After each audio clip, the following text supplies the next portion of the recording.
Assalamualaikum warahmatullahi wabarakatuh. Sahabatku serta anak-anakku sayang yang soleh dan solehah, kali ini Bunda dan Asisah kembali hadir untuk menemani kalian dan mendongengkan lagi kisah-kisah hikmah untuk memupuki roh dan kecintaan kita kepada Allah dan Rasul-Nya, serta kecintaan kita kepada Islam. Ada satu kisah sedih serta mengharukan dalam perjalanan dakwah Rasulullah Sallallahu Alaihi Wasallam. Semoga dari kisah ini kita bisa belajar sabar dan ikhlas atas apapun ketetapan Allah dalam goresan takdirnya atas hidup kita. Dari kisah ini pula kita akan melihat bagaimana keagungan akhlak dan kemuliaan hati seorang Muhammad Sallallahu Alaihi Wasallam. Kisah Nabi Muhammad ya Bunda? Dongeng kali ini Bunda akan menceritakan tentang kisah Nabi Muhammad. Kelanjutan kisah hijrah Nabi Muhammad ke Madinah itu kah?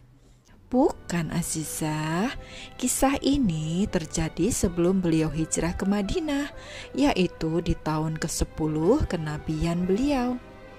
Oh, berarti Nabi Muhammad masih berada di Mekah ya Bunda? Iya, Rasulullah masih berada di kota Mekah. Al-Kisah saat itu dikenal sebagai tahun duka bagi Nabi Muhammad SAW, sebab dua orang yang sangat dicintainya telah meninggal dunia. Yang pertama yaitu istri beliau yang selama ini selalu setia dan sangat mendukung dakwah Rasulullah, yaitu Khadijah radhiyallahu anha. Dan yang kedua adalah paman beliau yang selalu melindungi dan membantu dakwah Rasulullah, yaitu Abu Thalib. Sepeninggal Abu Thalib dan Khadijah radhiyallahu anha, gangguan kaum Quraisy terhadap Rasulullah semakin meningkat. Kaum Quraisy tidak peduli dengan kesedihan yang tengah menghinggapi diri Rasulullah. Hingga akhirnya Rasulullah memutuskan untuk keluar dari Mekah dan menuju Taif, sebuah kota di dataran tinggi nan sejuk berjarak sekitar 80-100 km dari Mekah. Beliau berharap penduduk Taif mau menerima dakwahnya. Kala itu Rasulullah ditemani oleh Zaid bin Harits. Mengapa Rasulullah memilih Taif sebagai tujuan dakwahnya? Jawabannya adalah Taif sangat strategis karena merupakan salah satu basis pemukiman warga padat penduduk dan pusat perdagangan. Taif juga sangat diperhitungkan Rasulullah karena Taif adalah lokasi tempat tinggal dari Bani Thaqif, salah satu kabilah terhormat di Jazirah Arab. Di Taif, Rasulullah tinggal selama 10 hari. Beliau bertemu dengan para pembesar Bani Thaqif, yaitu Abdi Talel, Khubaib, dan Mas'ud. Kepada mereka inilah Rasulullah mengenalkan tauhid. Namun ternyata dakwah Rasulullah tersebut tidak disambut dengan baik. Begitu tragis, utusan Allah ini justru mendapat target pelecehan, penghinaan, dan umpatan yang diluapkan dengan kata-kata kotor. Beliau diusir dengan cara yang sangat tidak terhormat, dihadang dengan duri-duri, bahkan dilempari batu oleh penduduk Taif hingga mengenai kepala Zaid bin Haritsah yang saat itu dengan setia mendampingi serta melindungi Rasulullah. Cemoohan dan lemparan batu-batu tersebut sungguh membuat hati Rasulullah terluka. Rasulullah pun pergi meninggalkan Taif setelah mengalami pengusiran itu, hingga sampailah di suatu tempat yang bernama Qarnut Sa'alib atau Qarnul Manazil. Beliau pun bermunajat kepada Allah. Beliau berkata, Allahumma ya Allah, kepadamu aku mengadukan kelemahanku, kekurangan daya upayaku di hadapan manusia. Wahai Tuhan yang Maha Rahim, Engkaulah Tuhan orang-orang yang lemah dan Tuhan pelindungku. Kepada siapa hendak Engkau serahkan nasibku? Kepada orang jauhkah yang berwajah muram kepadaku, atau kepada musuh yang akan menguasai diriku? Asalkan Engkau tidak murka kepadaku, aku tidak peduli, sebab sungguh luas kenikmatan yang telah Engkau limpahkan kepadaku. Aku berlindung kepadamu, wahai Allah. Wajah-Mu yang menyinari kegelapan, dan karena itu yang membawa kebaikan di dunia dan akhirat dari kemurkaan-Mu, dan yang akan Engkau timpakan kepadaku.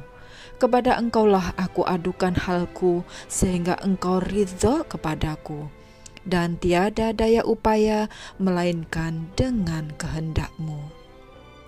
Malaikat Jibril iba menyaksikan Rasulullah itu terluka fisik dan hatinya.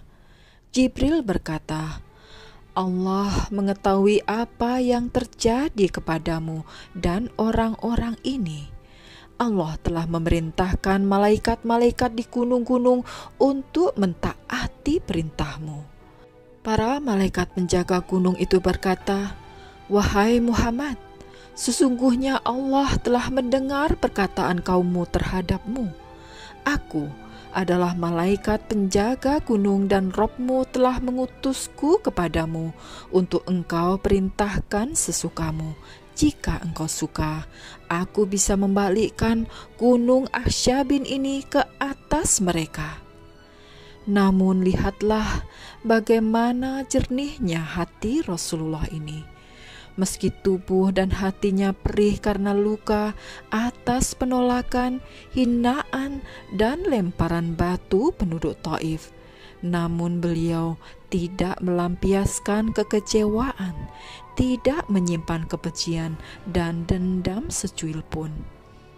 Dengan lembut Rasulullah berkata kepada Jibril dan malaikat penjaga gunung, Jangan kau timpakan gunung itu atas mereka. Walaupun saat ini mereka masih menolak ajaran Islam, aku masih berharap dengan kehendak Allah pada suatu saat nanti dari keturunan mereka akan muncul generasi bertauhid dan menyebarkan Islam. Nabi bahkan berdoa yang artinya, Ya Allah, berikanlah petunjuk kepada kaumku, sesungguhnya mereka tiada mengetahui. Inilah akhlak Rasulullah SAW yang teramat agung. Saat beliau mampu membalas perlakuan buruk dari kaumnya, namun justru memberikan maaf dan mendoakan kebaikan. Yang demikian ini selaras dengan beberapa sifat beliau yang telah diceritakan dalam Al-Quran, seperti sifat lemah lembut, kasih sayang, dan sangat menginginkan kebaikan bagi umatnya. Karena itulah beliau termasuk dalam Rasul Ulul Azmi yang memiliki kesabaran dan ketabahan luar biasa dalam dakwahnya. Seperti yang difirmankan di dalam surat Al-Ahqaf ayat 35. A'udzu billahi minasyaitonir rajim. Fasbir kama sabaru ulul azmi minar rusuli wala tasta'jil lahum. Maka bersabarlah engkau wahai Muhammad, sebagaimana kesabaran rasul-rasul yang memiliki keteguhan hati. Untuk menyelamatkan diri, Rasulullah lalu bersembunyi di sebuah perkebunan milik Utbah bin Rabi'ah. Lokasinya kini tak jauh dari Masjid Khantara yang dibangun sekitar 162 tahun lalu oleh Khalifah Turki Utsmani. Di perkebunan itulah Allah perjumpakan beliau dengan pekerja kebun yang bernama Adas. Pria yang berasal dari kampung Nainawa Irak ini terheran-heran karena melihat Rasulullah SAW selalu mengucap Bismillah setiap akan menyantap buah anggur yang ia sajikan. Adas berkata, ia tak pernah mendengar penduduk setempat mengucapkan kalimat itu. Lalu Rasulullah bertanya, "Dari mana asalmu, wahai Adas?" Adas menjawab, "Saya berasal dari Nainawa." Daerah itu berada di tepian sungai Tigris dekat Mosul, Irak. Lalu Rasulullah bertanya tentang agama yang dianut oleh Adas. Adas pun menjawab, "Saya mengikuti ajaran Nabi Yunus." Rasulullah pun berkata kepada Adas bahwa Yunus adalah putra dari Matta yang juga merupakan saudara Rasulullah.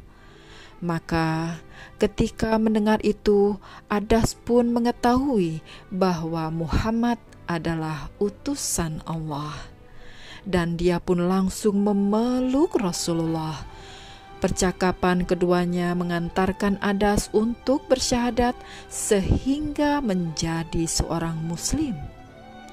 Kelak, semua kisah ini diceritakan kembali kepada Aisyah radhiyallahu anha yang diriwayatkan kembali oleh Imam Al-Bukhari dan Imam Muslim. Sehingga kita sekarang bisa menyimak kisah indah yang mengharukan ini dalam meneladani kesabaran dan ketabahan Rasulullah SAW dalam menebarkan Islam. Azizah sedih, Bunda. Azizah terharu sekali melihat Rasulullah sedih dan disakiti seperti itu. Rasulullah sabar sekali ya, Bunda. Betul, Rasulullah adalah manusia mulia yang berhati bersih, berakhlak Qur'ani, dan menjadi teladan bagi semua umat manusia. Apakah Allah yang memerintahkan Rasulullah untuk bersabar ya, Bunda? Allah memerintahkan kita semua untuk bersabar dan menjanjikan surga bagi yang mampu bersabar. Ingat, dalam surat Al-Imran ayat 133 sampai 136, Allah memerintahkan kita untuk bersegera mencari ampunannya, gemar berinfak di waktu lapang dan sempit, menahan amarah, dan memaafkan kesalahan orang lain. Maka untuk itu Allah janjikan surga yang luasnya seluas langit dan bumi yang disediakan bagi orang-orang yang bertakwa. Wah, aku mau Bunda. Azizah mau jadi orang yang sabar supaya masuk surga. Azizah ingin seperti Rasulullah yang sabar sekali. Amin. Amin, Allahumma amin. Semoga kita semua kelak bisa dikumpulkan di dalam surga dan menjumpai Rasulullah yang kita cintai.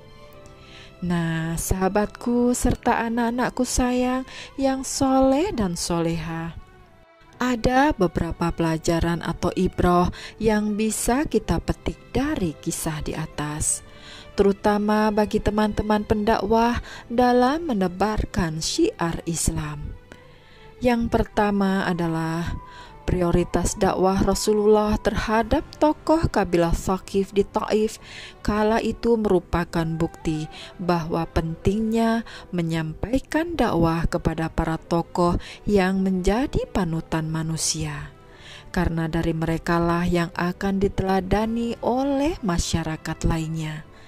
Yang kedua, Rasulullah SAW bersikap sabar ketika menghadapi perlakuan buruk daripada penentangnya. Meskipun mendapatkan perlakuan buruk, beliau tidak mendoakan kepada Allah agar menurunkan siksa kepada mereka. Namun sebaliknya, beliau selalu mendoakan agar mereka mendapatkan hidayah dan Allah Azza wa Jalla memperkenankan doa beliau sallallahu alaihi wasallam.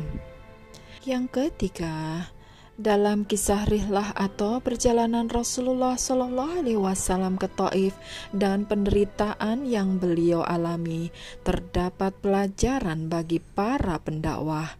Jika Rasulullah Shallallahu Alaihi Wasallam menanggung derita dalam perjalanan dakwahnya, maka begitu pula para dai. Oleh karena itu, para dai wajib mempersiapkan diri karena dakwah merupakan jalan para nabi dan orang-orang soleh. Juga dikarenakan tuntutan hikmah Allah Azza wa Jalla bahwa din ini tidak akan dimenangkan kecuali dengan amalan dan usaha keras manusia dalam menebarkan kebenaran yang hak di sisi Allah Azza wa Jalla. Demikianlah dongeng Bunda kali ini. Semoga bisa bermanfaat dan menjadi inspirasi bagi kita semua dalam meneladani kesabaran serta ketabahan Rasulullah dalam berdakwah. Dari kisah ini pula kita melihat bagaimana indahnya Islam mengajarkan tentang cinta, tentang kasih sayang kepada sesama, tentang pemaafan, dan tentang kedamaian. Itulah Islam yang bermakna selamat. Wassalamualaikum warahmatullahi wabarakatuh.